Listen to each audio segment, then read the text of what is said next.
Good afternoon, and welcome to this, our third session in summer school. Today's subject matter is operational resilience. What is it and why it matters? Consider this a revision to stick with the school theme and an opportunity to spot maybe some gaps in your knowledge or in your resilience program. My name is Gerard Joyce, and I'm one of the founders of calQrisk. We see ourselves as experienced risk and compliance professionals, like many of you. We offer an award-winning governance, risk and compliance software solution, which is also called calQrisk. We're headquartered in Ireland, and we have a presence in the UK. Our client base is mainly financial services, credit unions, fund management, investment management, payments, all the financial services industries, really, insurance, public sector, the housing sector, and some other smaller sectors. That's us. That's the end of the sales pitch. Resilience is all about being able to overcome the unexpected, and indeed the expected. James Cascio. I think it's also about being prepared. It's about planning. And I think it's about continuous improvement, because I think, as we'll see later, with the maturity model, you don't become resilient, in 1 or 2 months. You learn from incidents, you learn from testing, and you're continuously improving. Maybe one other definition of resilience is from the Basel committee, the ability to deliver critical operations through disruption. Now, that's not stopping and starting, that's actually delivering through disruption. And maybe that's a good segue into why regulators are prioritizing this. Well, I would say that the financial sector generally, if we speak about that, is fragile. We've seen that. They're there to protect the consumer. And in a background of climate change and severe weather events, cyber attacks always on the increase, apparently, even it was on the increase 5 years ago, still on the increase, scarily. And our dependence on third parties, third parties not under our direct control. This has regulators across the world concerned that we're not in full control of our own organizations. Disruptive incidents, we tend to focus because of DORA, operational resilience, on the digital ones, but there are more than just the system failures and digital ones. We'll have a look at them. Business continuity is still important. Resilience isn't replacing that. It's actually including that, and we'll see. And then I'm going to drill down a little bit deeper into what I consider the pillars of resilience, and give you, if you like, an insight, and it's condensed. It's only 12 minutes from me and 3 from you, of the activities you should be engaged in to become more resilient.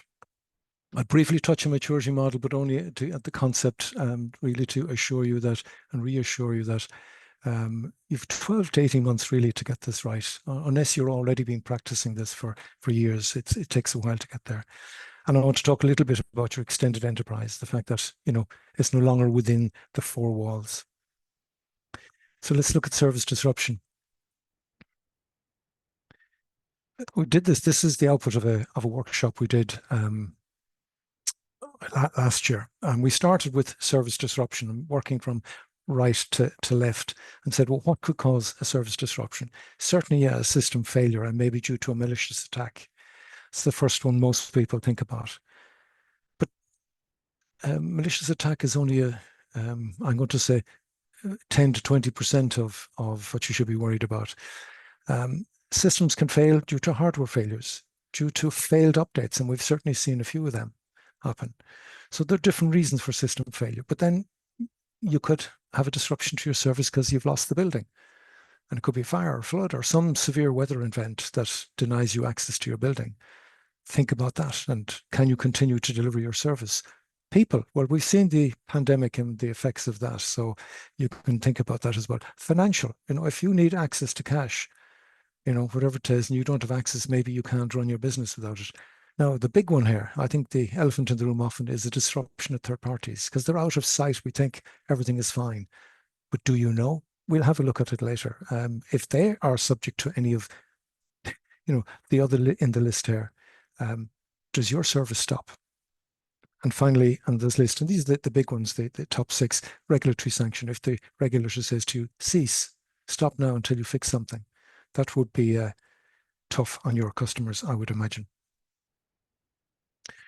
So now to resilient components. Now, the regulator, the Central Bank of Ireland regulator, describes it as 3 pillars: identify and prepare, respond and adapt, recover and learn.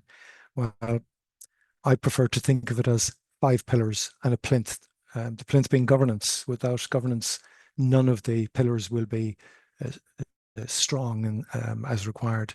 And the 5 pillars are risk management. Identify the things that can cause disruptions. That list that I showed you, and start taking measures to prevent what you can, and then to be able to respond or mitigate if it does happen. Information security is a complete discipline on its own, and somebody should be, at least one should be, minding that: identify, protect, detect, respond, and recover. Identifying first of all, what are you protecting, and making sure you are protecting all of your assets, physical and intellectual. The key thing here, I think, is incident management. How you manage that incident and keep an incident small and prevent it becoming a crisis. And we'll talk about more detail on that. Business continuity, it's been around for years. Most of you, I would imagine, have good business continuity plans, and getting back to that continuity state quickly so that the important functions, the important services that you offer continue very quickly after the disruption are back. And the disaster recovery, I see as, when you have a seriously big disaster that takes you down, not just for a few minutes, but maybe hours. Can you keep that to hours and days rather than days and weeks and maybe months? That requires a bit of planning as well to handle. Okay. I think the measure of resilience is how long are you down, from the disruption to where you're back to normal. Measure it, and see if you're getting better after each incident.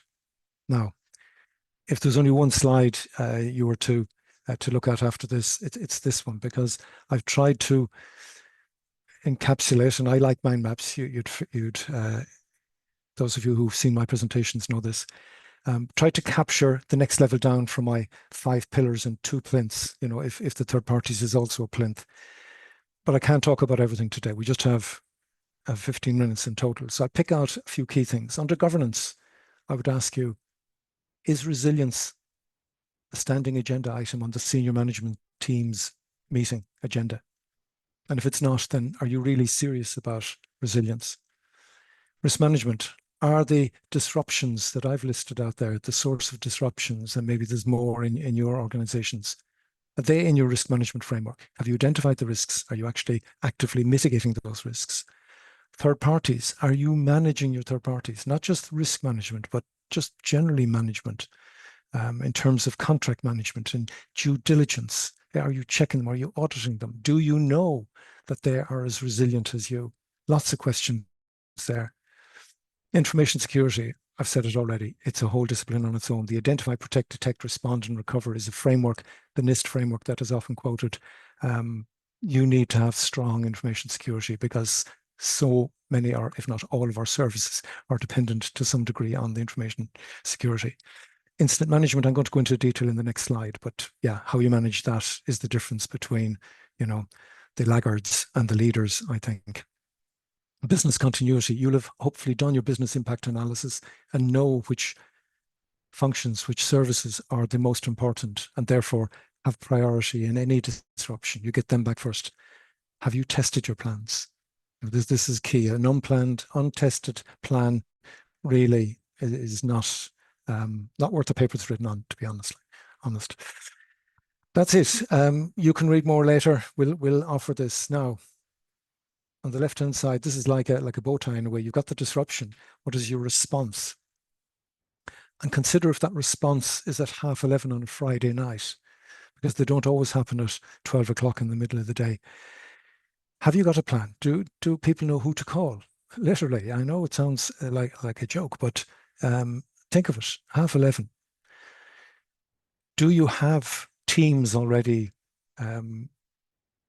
agreed? Do you have like a systems recovery team, a facilities and HR team, possibly a leadership team? Have you the different teams that you will need for the different scenarios of disruption?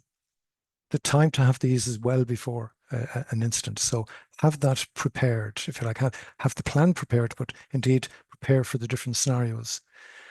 And when you do have a black screen, how quickly can you figure out what is this? Is it a loose cable, or is it a cyber attack, or is it hardware failure? You need to figure out quickly what's happening so you can react and respond in the appropriate way, and your plan should give you the general direction. You're not talking about a 145-page incident response plan, but one that gives you general direction for each class. And I'm talking about 5 different kind of scenarios of disruption. And then recover the priority that you need, pull in the resources you need, because if you have to recover, you may not have enough people to help you to make that recovery happen. So have agreements with others, maybe your third parties, on their role and what they do if you need to recover quickly. Again, the time for all of this is long before you have an incident. And if you do have an incident, small, medium, large, it doesn't matter. Review how you handled it. Review, is there something you could do better? Because you will learn from those incidents. So don't be afraid to admit it. Your plans are not perfect, and every incident is an opportunity to learn.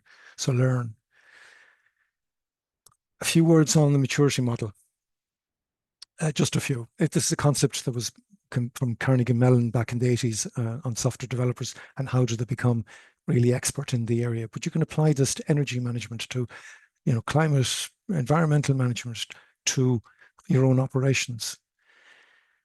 And it's most of us, probably are around the 2 or 3, and only by diligent work will you get up to the 4 and 5, the optimized, where everything is humming and singing together. I have detailed slides on this. Maybe it's a subject for a future webinar. If you're interested, let me know. But think about that and think it's going to take you 10 to 18 months, I think, to get to the optimized level in resilience. And kind of my last thoughts on this are the extended enterprise. Gone are the days when it was all inside our own 4 walls. We outsource so much today, and sometimes we outsource many things to one outsourced service provider, and that's concentration risk. And if you look at my screen here and look at your suppliers, your service providers, and they outsource maybe to others, maybe in a different jurisdiction. When you start looking at the risks that you now have accumulated just by doing outsourcing, a lot of potential for failures, and you have to understand what's the impact on the service you're delivering. So be aware and take action.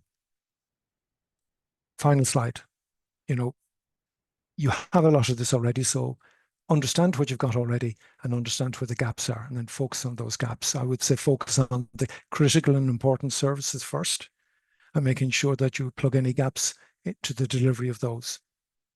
Key, I think, in this is a business impact analysis where you understand who do you depend upon, whether it's third parties or individuals in your organization, technology, particular technology or system to deliver the service or utility.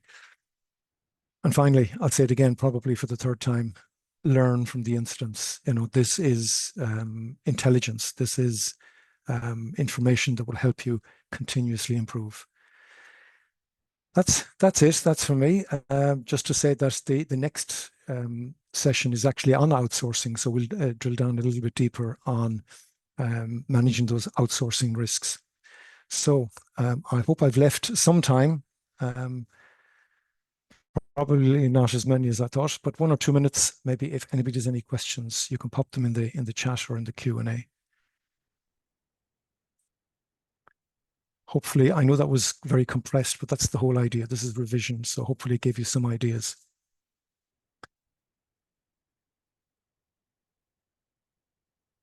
Okay.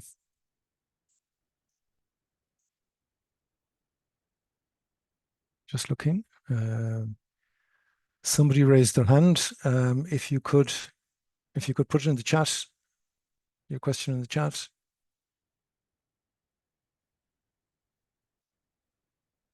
And I just check the Q&A.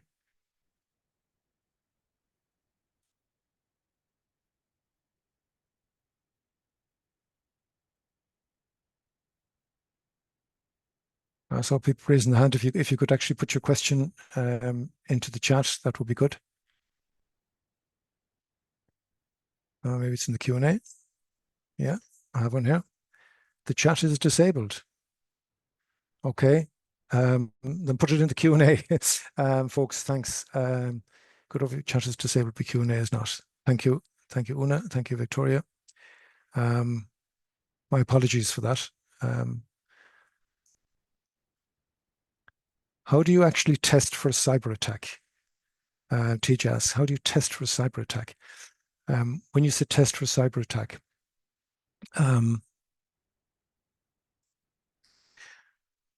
well, pen test is, let's say, testing, and somebody says, will the slides be shared? Yes, the slides will be shared and a link to the recording. You can test how good your protections are against a cyber attack. That's how you test to see, have you got the defenses in place? Some people do what's called red and blue teams tagging, where they actually do a simulation, and where you have the red team attacking, the blue team defending, and they find out through that scenario. Now that's costly because you're involving maybe a lot of people for a couple of hours, but you'll find out maybe if your reaction, if your response is good. I wouldn't be suggesting injecting a virus in. Although when we test our infrastructure, every once a year we get a test in our infrastructure, and a third party does try to send us a suspicious file to see if we block it. That's all part of the testing. Okay, we said we'd only keep you 15 minutes, and I'm not going to really run over. There's no other questions coming in, so I'm going to say thank you, and hope to see you back at a future session. Thank you. Enjoy your lunch. Bye-bye.